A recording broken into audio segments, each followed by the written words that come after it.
Hello दोस्तों, राधे राधे। उम्मीद है कि आप सब अच्छे होंगे। मैं भी अच्छी हूँ। आज मैं राधा अष्टमी की व्रत कथा सुनाने वाली हूँ, यानी राधा जी क्यों इस धरती पर यानी इस पृथ्वी पर जन्म लिया था और कैसे लिया था, ये पौराणिक कहानी आप सबके साथ मैं शेयर करना चाहती हूँ।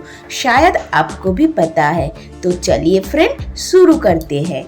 पौराणिक कथाओं के अनुसार राधा गोलक में भगवान श्री कृष्ण के साथ निवास करती थी। एक बार देवी राधा गोलक से कहीं बाहर गई हुई थी।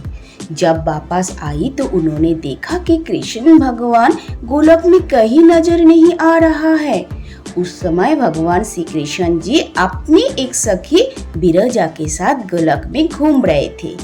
ये बात जब राधा जी को मालूम हुई तो उन्होंने बहुत ही क्रोधित हो गए और वो सीधे उनके पास पहुंच गई। वहां पहुंचकर उन्होंने भगवान श्री कृष्ण के सामने अपना क्रोध जाहिर कर दिया।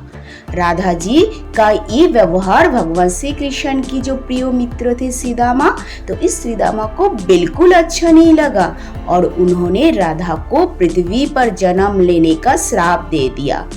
इस श्राप के बाद राधा जी ने भी श्रीदामा को राक्षस कुल में जन्म लेने का श्राप दे दिया। राधा रानी के द्वारा दिए गए इस श्राप के कारण ही श्रीदामा का जन्म शंखचूड़ दानव के रूप में हुआ था। लेकिन दानव कुल में जन्म लेने के बाद भी वह भगवान विष्णु का अन्य भक्त बन गया। वही दूसरी ओर राधा रानी ने भी पृथ्वी पर वृषभानु के घर पुत्री के रूप में जन्म लिया। लेकिन राधा रानी वृषभानु जी की पत्नी देवी कीर्ति के गर्भ में से भी नहीं जन्मी थी। दरअसल इस समय श्रीदामा और राधा रानी ने जब एक दूसरे को श्राप दिया, तब भगवान श्री कृष्ण ने राधा रानी से कहा कि आपको पृथ्वी पर देवी कीर्ति और वृषभानु जी की पुत्री के रूप में रहना है। और आगे भगवान श्री कृष्ण ने राधा रानी से ये भी कहा कि जब आप विवाह के योग्य हो जाओगे तब आपका विवाह मनुष्य के अवतार में रायन नामक एक वैश्य के साथ होगा। हालांकि वही मेरी अंशावतार से एक होगा और आप धरती पर भी मेरी प्रियतम बनकर रहोगे, परंतु हम दोनों को वहां बिछड़ने का दुख भोगना होगा। कथा के अनुसार सांसारिक दृष्टि में देवी कीर्ति गर्भवती हुई और उन्होंने प्रसव भी हुआ। लेकिन देवी कीर्ति के गर्भ में योगमाया की प्रेरणा से वायु का प्रवेश हुआ और उन्होंने वायु को ही जन्म दिया। जब वो प्रसव पीड़ा से गुजर रही थी, उसी समय वह देवी राधा रानी एक प्यारी सी कन्या के रूप में प्रकट हो गई।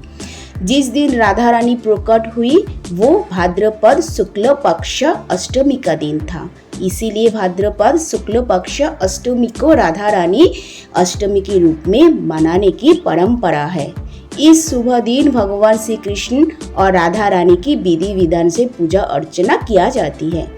मान्यता के अनुसार इस शुभ दिन विधि विधान से व्रत धारण करने के साथ साथ राधा अष्टमी कथा का भी पाठ करना या सुनना बहुत ही कल्याणकारी माना गया है। ऐसा करने से साधक को भी धन की कभी भी कमी नहीं होती और जीवन में सुख समृद्धि का आगमन होता है। तो दोस्तों, आज का ये जो राधा जी की पौराणिक कथा आप सबको कैसा लगे? उम्मीद है कि आपको अच्छा भी लगे और ये पौराणिक कथा आप सबको भी पता है।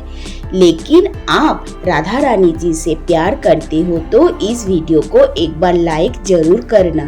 तो फ्रेंड, आज इतना तक, फिर मिलते हैं और एक नया पौराणिक कहानी के साथ। तब तक के लिए bye bye and take care. Bye bye friend, bye bye.